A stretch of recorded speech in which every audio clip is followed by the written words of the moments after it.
All right, so this one, we're going to start from the low ready. At the beep, you are going to fire 4 shots. You have an empty gun at that point. We've staged the guns already. And then you're going to reload and shoot 4 more. You've got a total of 8 seconds. Okay. Shoot 4 more from that second one? Yep. All right. You got your reload staged where you want it? All right, shooters, are you ready? Stand by.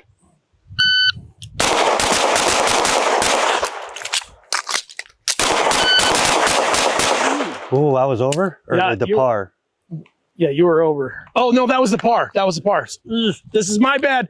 It was 7 seconds. 754, 754. I forgot to change the par. I was like, man, you were way behind. I was like, wow. Natalie and made that it. reload felt good. I was like, oh, no. All right. Hey, everybody. Welcome back to the channel. It's Neil, the Range Monkey, Natalie, and Chris. We're shooting the second part of the 3rd stage of the FBI Easy qualification. for you to say. Yeah, it's crazy, right? We're breaking down each one of these to give a quick lesson and some homework to help you pass the FBI qual and help you with the challenge that we're going to have at the end of this series. Maybe you can win something. Today's video is brought to us by Mantis. The Mantis family of products is integral to ASP staff building handgun and carbine skills and are your most economical and fastest path to improvement in your skills too. Whether you choose the X10, the Laser Academy, the Blackbeard, or use them all in concert, they will help your practice be more effective, efficient, and fun. Go check them out, pick up a unit, and thank them for sponsoring today's video. This one, this was my fault. The par was still set at 5 seconds. So you were done in probably about, you were done closer, and you were done in 7:54. I got the time here, so that was my fault. When you heard the say, I held the beep up here by the mic so they could hear it. My bad. But you guys made it. Talk me through the process, Natalie. What was it like from the beep to what were you working and focused on?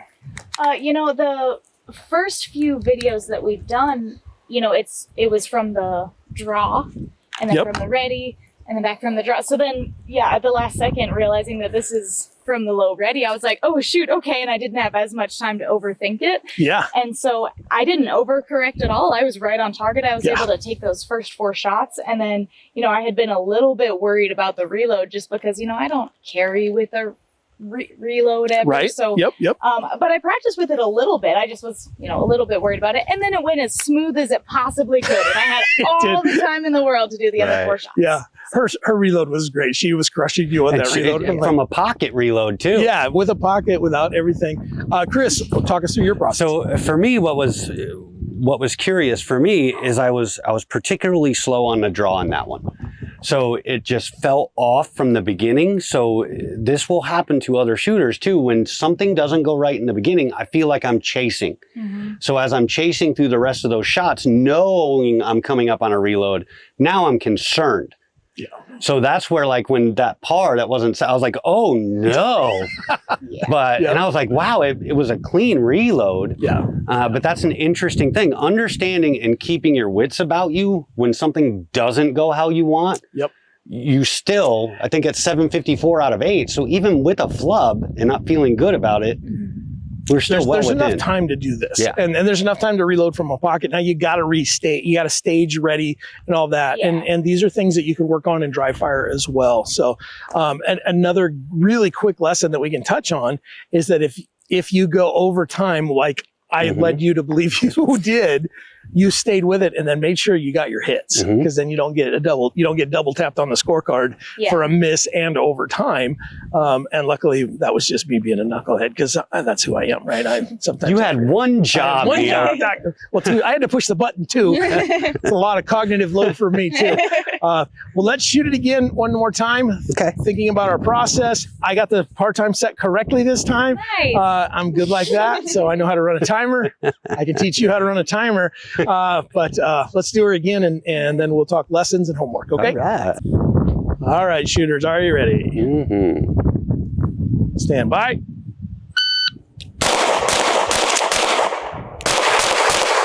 Oh no, things have gone horribly wrong. 784, and Chris had some. I was not ready. Obviously. How'd you do, Nat? I think I did pretty You good. did good. All right. Well, let's go look at the target and talk lessons. Yeah, these two are post reload. That was like, oh no, must go now. Yep. Yep. It happens, right? But you still made the par time. Everything's still in. Whew. Woo, scary. Natalie, what do you got?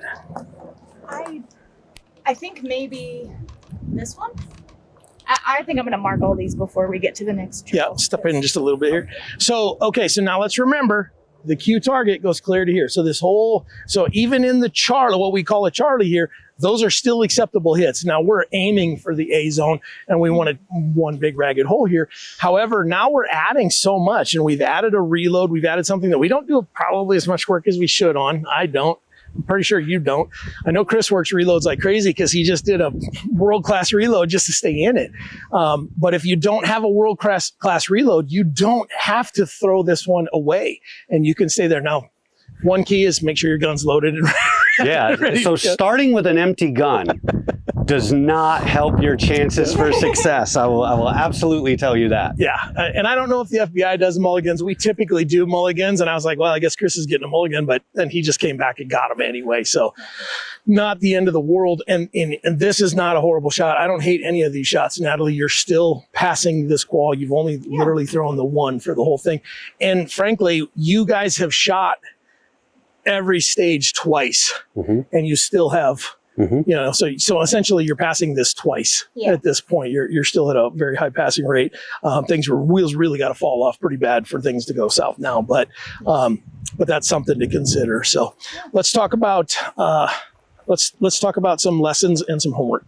Okay, lessons and homework. What are we sending them home to do? We're sending them to the range. Hopefully you have done all of the dry fire stuff as well. And you know, I think a good tip might be if you're going to the range to practice this, go find this portion of the dry fire stuff that we did, because there's a playlist of those as well. Do that in dry and then come shoot it live so you can get a sense for how this feels with all the recoil. But if you're coming to the range and you've done your dry fire, what are we working on? What do you think we should have? I think for the most part, the shooting problem here isn't that difficult with the time. The reload is going to be the real big thing. So just understand, give you an idea of how to stage your equipment. What happens after the reload? What I hear people say all the time, well, I miss every shot post reload. Why? Like, why do we feel that way? And how do we dispel that? Just get comfortable. You don't have to get a 1 second reload. That's a hard road that doesn't have a whole bunch of return. But be familiar enough that you're not scared of it, because if you go in scared of it and you have any kind of problem, it's going to be difficult. So just get used to it. Nat? Well, it went pretty well for me. I think one thing that kind of tripped me up was having to rack my slide after the reload, because it's a hot enough day and I'm sweating. You know, the last couple of times I've been able to get that one in the chamber just by hitting the magazine up hard enough, which is a cool party trick until you're on a timer and you're holding it still for half a second, expecting it to just walk forward when you're going to have to rack that. So making sure that you're being consistent in your reloading practices. You know, don't lean back on something that is only going to happen half the time. Because I see a lot of my students doing that too. They think it's really fun, and I'm like, that is really good until there's a timer. It doesn't work. And you know, I think when you're talking about that, it really depending on our grip and what's going on with our grip at that moment when you slam that home on the VP9. Typically, my reload, as soon as I slap that in, it sends that thing forward, but not always. And so I literally have to pay attention because I may have to come across and tap it. I don't always get slide lock based on my grip. I rarely do. And so a lot of times my reload and I have to slam it anyway.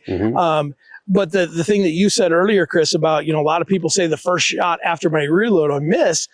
There's a reason for that. It's because you are stuck in the process, not in the moment. And if you're stuck in the process of, I just reloaded, I just need to press the gun out and pull the trigger, that's the problem. You got to get stuck in the moment of, okay, I did all of this stuff. Do I see a dot? Do I see a front sight? Am I lined up where I need to go? Now go. And that 8 seconds is a lot longer than we think. When it comes to the FBI qual, if you go over and drop 2 on this and everything else you shot perfect, you're still going to be above a 90. So understand that if you're going to drop one, this is probably the one. But if you have a 2-second reload and you can shoot decent splits, this is a completely doable thing. And if you start with a malfunction like Chris did, that was user-induced malfunction. Yeah, but it's a great lesson for everybody to see at home that you can stay with it, stay in the moment, Fix the problem. stay in it, fix the problem, and go and get her done. At the end of this, we're going to issue the challenge where we're going to have you go set up your camera of you doing this. And you may run into some of this kind of stuff. So you kind of got to stick with it. And in a lot of classes, there's a lot of classes that are stick with it classes. And there are a lot of classes that are like, hold on. Let it go. Reset. Yeah. You get to choose how your video goes. If you want to reset, you're probably going to start over and do a whole nother video, and we'll talk through all of that later. But when you're new to this and you're coming to the range to practice this, if you want to conserve ammo, just do one reload one, and get to the point where you can get that second shot.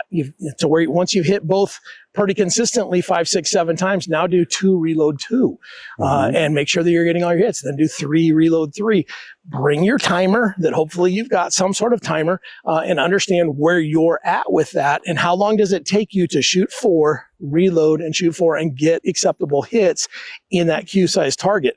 If you're just pushing 8 seconds, I would say you need to do some work and push a little harder to where you can get down there to where when there isn't a camera on, that you can do it at 6 or 7 seconds, because when the camera's on, it's going to add a full second. Yeah. And I just thought of something. So when I had my error, there was supposed to be 1 in the tube and I had a magazine of 3. Yep. So I shot 3, reload 4. So I'm actually down 1. Yep. So honesty matters. Yep. So I'm down 1 on 1 run of this. Yep. So, well, cool. Well, nice shooting. Great recovery. Way to stick in it. We appreciate you guys coming along for these. We'll see you next week with the next lesson.